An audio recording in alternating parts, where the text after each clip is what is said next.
Hello everyone, welcome to SP with biology classes. जैसा कि आप जानते हैं हम लोग यहाँ पे 9th क्लास का नोट्स क्या कर रहे हैं, कंप्लीट कर रहे हैं। साइंस जो है हम लोगों की, तो आप किसी भी बोर्ड से हैं तो हमारे चैनल से जुड़ सकते हैं। और आपको क्या हैंड रिटेन नोट्स बिल्कुल बनाए हुए सटीक, बहुत ही अच्छी लैंग्वेज में, सरल से सरल भाषा में प्रोवाइड किए जा रहे हैं। तो जितना हो सके अपने दोस्तों को हमारी वीडियो को ज़रूर से ज़रूर क्या करें, शेयर करें। ठीक है, तो आज का जो हम लोग का चैप्टर रहेगा, चैप्टर है चैप्टर नंबर 4 क्लास 9th।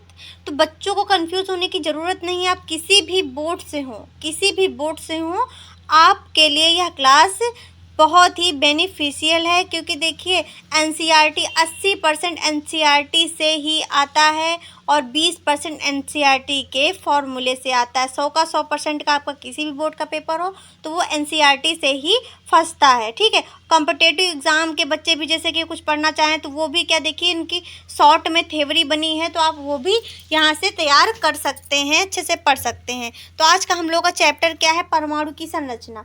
सबसे पहले जो परमाणु होता है जिसको एटम्स कहते हैं, तो एटम शब्द आया कहाँ से, तो ग्रीक भाषा का शब्द क्या है, एटम है, परमाणु है। ठीक है, और परमाणु की खोज किसने थी, परमाणु कहा किसने था। जैसे कि आपका नाम सीता है, गीता है, ठीक है, रीता है, कुछ भी हो तो आपके मम्मी पापा रखते हैं ना, तभी तो आपका नाम होता है। वैसे परमाणु जो था वो किसने रखा था, वो डाल्टन ने रखा था। देखिए किसी तत्व का वह छोटे से छोटा कण जो रासायनिक अपक्रिया में क्या करता है, भाग ले सकता है। ठीक है, कोई भी छोटे से छोटा कण, कितना भी छोटे से छोटा छोटा छोटा कण हो, क्या वो रासायनिक अपक्रिया में भाग ले सकता है, परंतु क्या होता है, वह स्वतंत्र अवस्था में नहीं पाया जाएगा।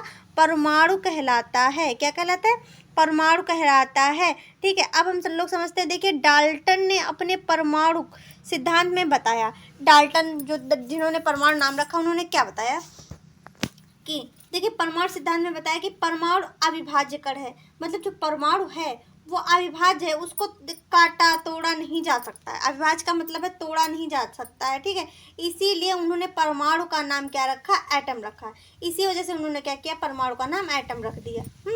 एटम रख दिया। ठीक है, अब देखिए परंतु बाद में पता चला कि परमाणु सबसे छोटा कण नहीं है। इन्होंने तो पहले कह दिया कि सबसे छोटा कण जो है वो परमाणु ही है। ठीक, डाल्टन ने ये चीज़ बोल दी, पर उसके थोड़े दिनों के बाद पता चला कि ये जो परमाणु है ये सबसे छोटा कण नहीं है। क्या है, ये सबसे छोटा कण नहीं, अपितु जो परमाणु है इसके अंदर भी कई कण हैं। ठीक है, इसके अंदर भी कई कण हैं। देखिए इसके अंदर इलेक्ट्रॉन पाए गए, प्रोटॉन और आपका क्या, न्यूट्रॉन क्या पाए गए, मूल कण पाए गए। ठीक है, बाद में ये पता चला। ठीक, उन्होंने पहले एटम को सबसे छोटा कण बताया, पर उसके बाद में पता चला कि अरे ये जो परमाणु है इसके अंदर भी क्या बहुत कण पाए गए। ठीक है, पर कण पाए गए, कण कौन कौन से निकले, इलेक्ट्रॉन निकला, आपका प्रोटॉन निकला, आपका न्यूट्रॉन, ये कण आपके मूल कण निकले। ठीक है, कैथोड रेड किरणों की खोज, अगर पूछा जाए जो कैथोड होती हैं, रेड आवेशित किरणें जो होती हैं, इनकी खोज किसने की थी, तो जूलियस प्लकर ने की थी। किसने की थी, जूलियस प्लकर ने की थी,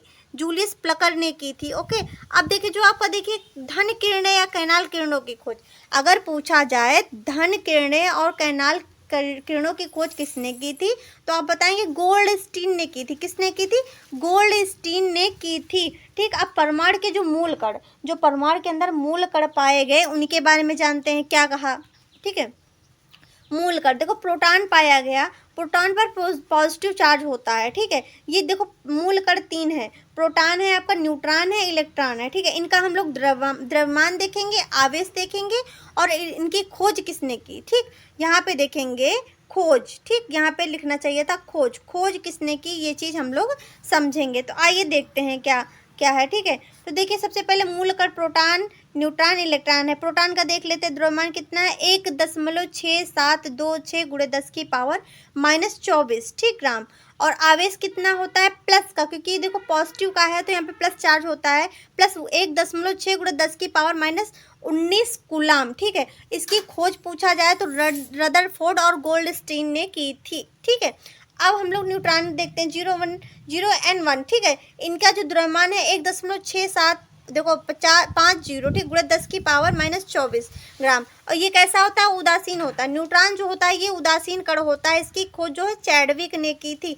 इलेक्ट्रॉन पे निगेटिव चार्ज होता है और इसका जो द्रव्यमान होता है 9.1095 × 10 की पावर -28।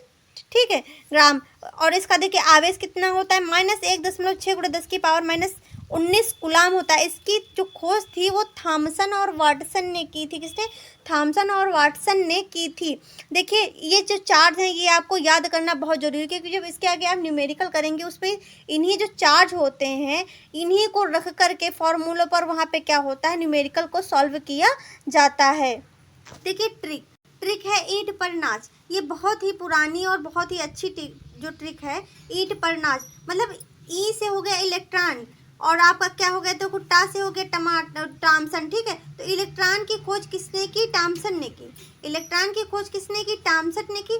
पर यानी कि पास से हो गया प्रोटॉन, आर से हो गया रदरफोर्ड। प्रोटॉन की खोज पूछा जाए किसने की, तो रदरफोर्ड ने की। और नाच मतलब यानी कि ना से हो गया न्यूट्रॉन और चा से हो गया चैडविक। न्यूट्रॉन की खोज किसने की? तो चैडविक ने की। ठीक है, तो ये आपकी हो गई शॉर्ट ट्रिक जिसे आप याद कर सकते हैं। और इलेक्ट्रॉन पे निगेटिव चार्ज होता है, प्रोटॉन जो होता है आपका पॉजिटिव चार्ज का होता है, न्यूट्रॉन जो होता है आपका क्या होता है, उदासीन होता है, न्यूट्रल होता है।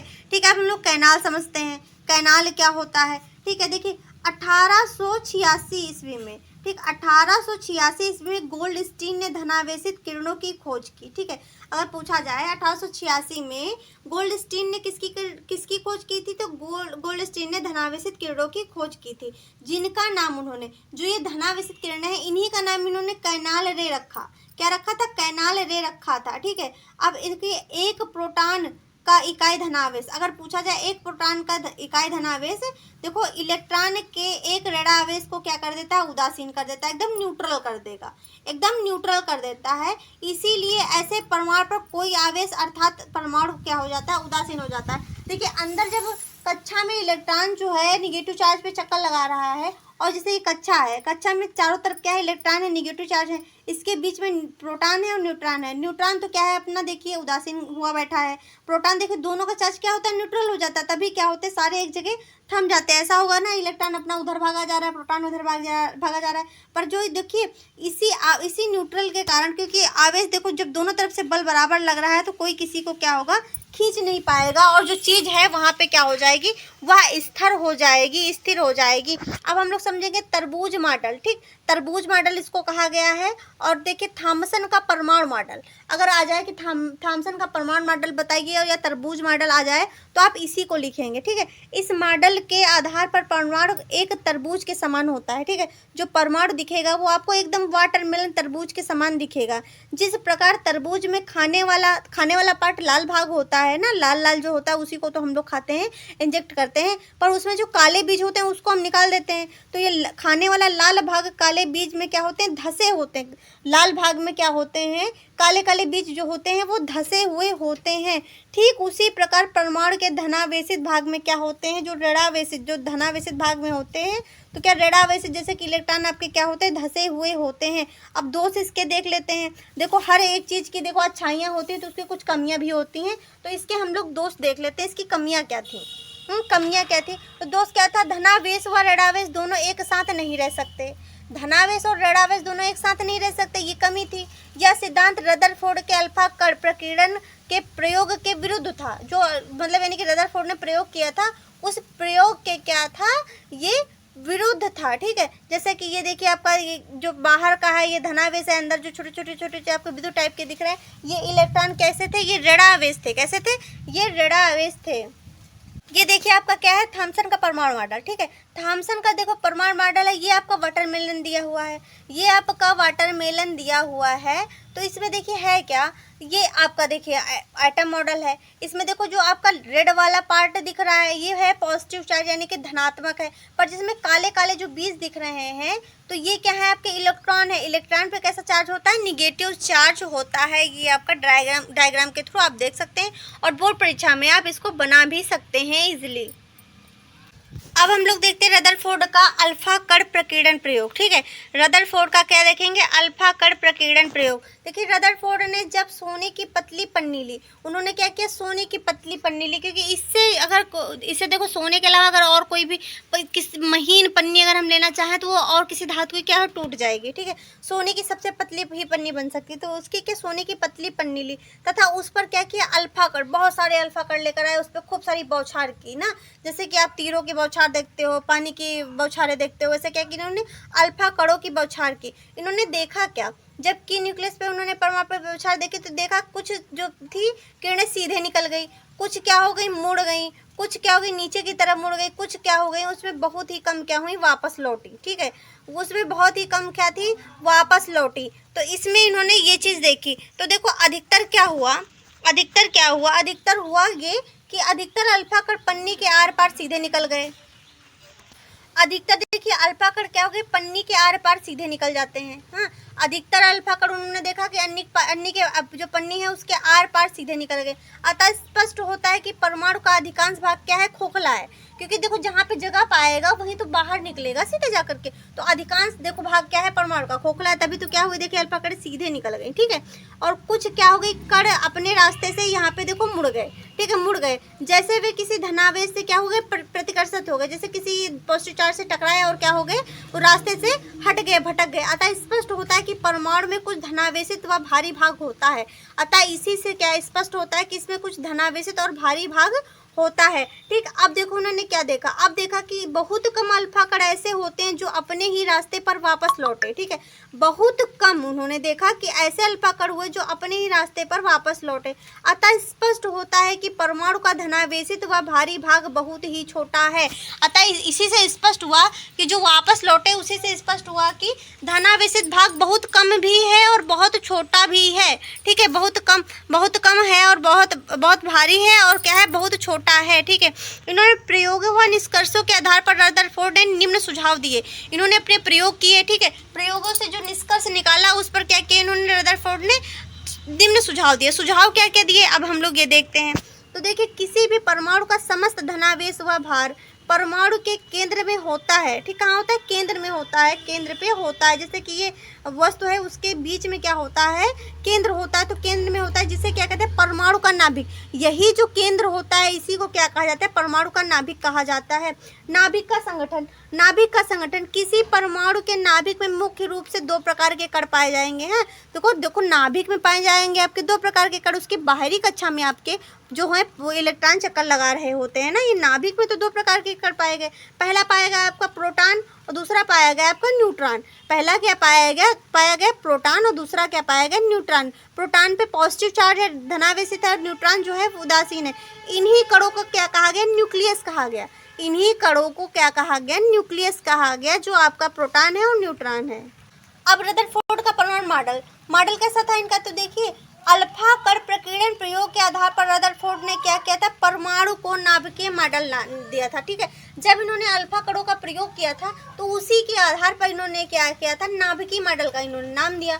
परमाणु गोलाकार ठीक होता है, अति सूक्ष्म होता है तथा विद्युत उदासीन कण होता है। ठीक है, क्या होता है विद्युत उदासीन कण होता है। परमाणु का समस्त धनावेश व द्रव्यमान उसके केंद्र पर होता है। कहाँ होता है केंद्र पर होता है, जिसको क्या कहते हैं नाभिक कहते हैं। बिल्कुल याद रखना ये चीज। ठीक है, नाभिक के प्रोटॉन, ठीक नाभिक में जो प्रोटॉन होता है तथा नाभिक के बाहर देखो नाभिक में प्रोटॉन आपका न्यूट्रॉन होगा और नाभिक के बाहर जो कक्षा होगी उसमें क्या होते हैं इलेक्ट्रॉन चक्कर लगा रहे होते हैं। क्या होते हैं इलेक्ट्रॉन चक्कर लगा रहे होते हैं।